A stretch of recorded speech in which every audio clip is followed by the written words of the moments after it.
Magandang hapon sa inyong lahat. Tara na! At maunod kayo sa aking munting palabas.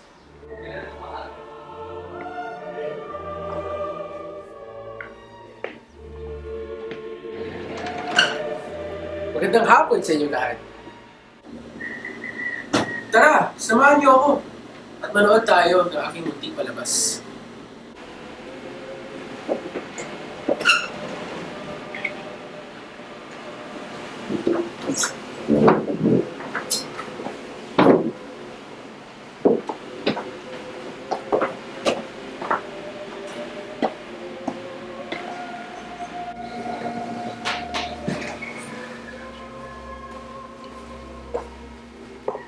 Mga kapatid, iwan ko muna kayo. Hahanapin ko muna ang tinatagong mga salamin.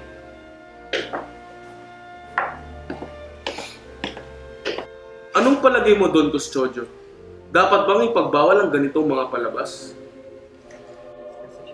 Bago tayo magdesisyon kung dapat ito ipagbawal, Padre Salvi, ay tunghayan muna natin ang mangyayari sa palabas na ito.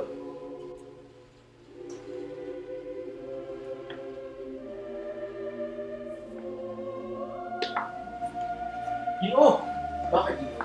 Maaari niyo ba sa amin sabihin kung anong klaseng kadayaan ang mayroon sa palabas ninyo?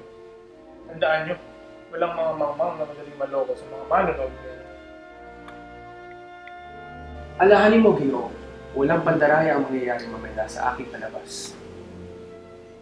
Gino, maaari po ba akong magsiyasat? Sige lang, senyor. Basta iwasan niyo magkaroon ng gulo. Sige po.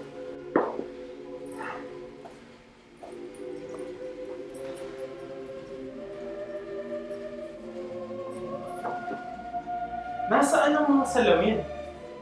Hindi ko alam kung ano ang tinutukoy mong salamin, senyor. Ngunit nakakatiyak ako na ang aking salamin ay naroon sa tinutuluyang kong hotel. Gusto mo bang makita? Kain na.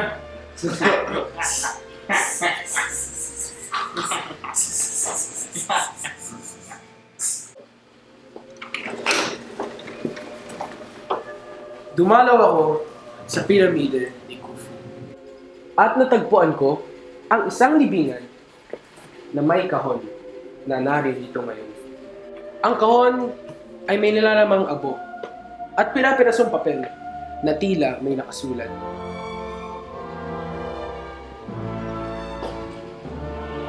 Tanggalin mo ang takip. Ano?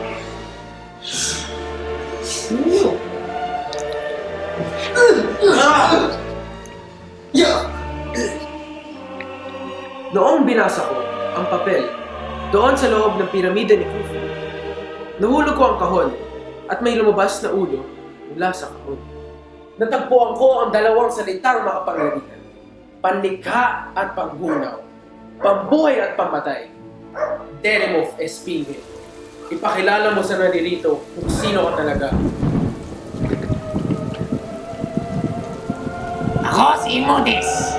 Pinanganak ako sa kapanahonan ni Amasis at namatay naman sa panahon ng pananakot ng mga Persyano. Ako'y umuwi sa sariling bayan pagkatapos ng aking pag-aaral sa ibang bansa. Sa pagdaan ko sa Babylonia, ay natuklas ko ng isang lihim. Ang lihim na hindi ang tunay na si Gaumata ay nasa trono dahil sa pandaraya. Dahil sa takot ni Gaumata, na isumbong ko siya kay Cambyses, ay pinapatay niya ako sa mga saserdoteng taga-Ehipto. Inibig ako sa isang anak ng saserdote. Ngunit pinagnanasaan din ito ng saserdoteng gusto ang aking kamatayan na si Abydos. Galit na galit sa akin si Cambyses. Kaya noong ako'y tumakas sa aking pagkakulong, pinahabol niya ako upang patayin. Umabot ako sa lawa ng Moris at doon din ako nawalan ng buhay.